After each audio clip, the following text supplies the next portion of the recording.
It is almost unprecedented for a cycling story to go global outside the Tour de France.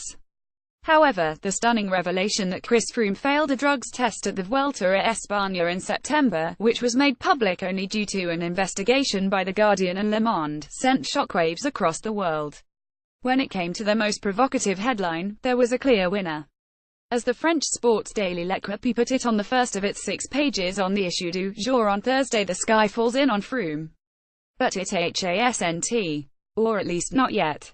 For while there is a chance that Froome will have to forfeit his 2017 Vuelta title after his urine sample taken after the 18th stage on the 7th of September was found to contain double the permitted amount of the asthma medication salbutamol, the Team Sky rider insists he can clear his name. The PR battle is already being carried out in earnest, with Froome making confident and contrite appearances on television, the latest of which came on Thursday, where he conceded that the failed test had been damaging to his reputation, but maintained that he had followed the letter of the law and there was no wrongdoing. Yet it may not be easy for him to prove it.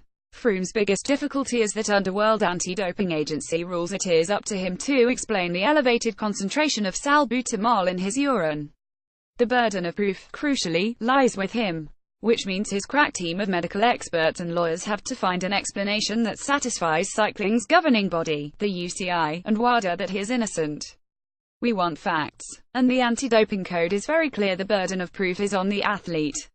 To do this they will hope to rely on Froome's data. As he pointed out on Thursday, we have a wealth of information from within the team about what I ate every single day, how many times I stopped to pee during the race every day, and we know the number of puffs of my inhaler I used to treat my asthma, and at what times.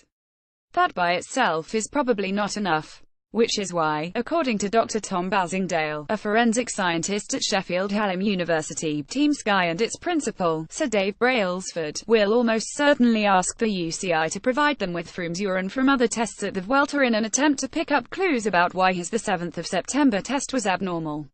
The range of data would be very useful because it would be like a little biological passport for salbutamol, Basingdale told The Guardian. Froome would be able to see how much his levels of salbutamol fluctuated every day. If his values were pretty high but still within the legal threshold on his usual dose, and then on the day he took a few puffs extra it went up massively, it could indicate that he was dehydrated, or possibly had impaired liver function.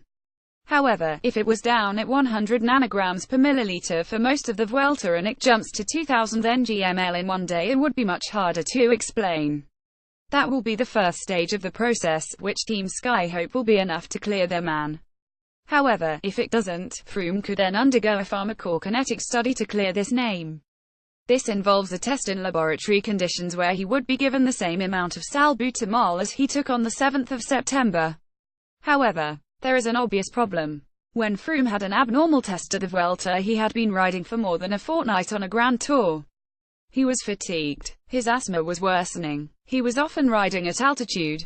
And he may have been dehydrated. How on earth do you recreate that in a lab? Whatever explanation he gives, WADA has promised it will scrutinize it closely, and not necessarily wave it through. As its science director, Olivier Rabin, told Le Monde on Thursday, an athlete has the right to due process. The interesting fact is to see what explanations he provides. Is it that there has been interfering substances or conditions that could alter the metabolism of salbutamol? Is it that there has been an overdose? It happens, even quite frequently. And the kidneys can also be a substance that interferes with excretion. But all this is not based on assumptions.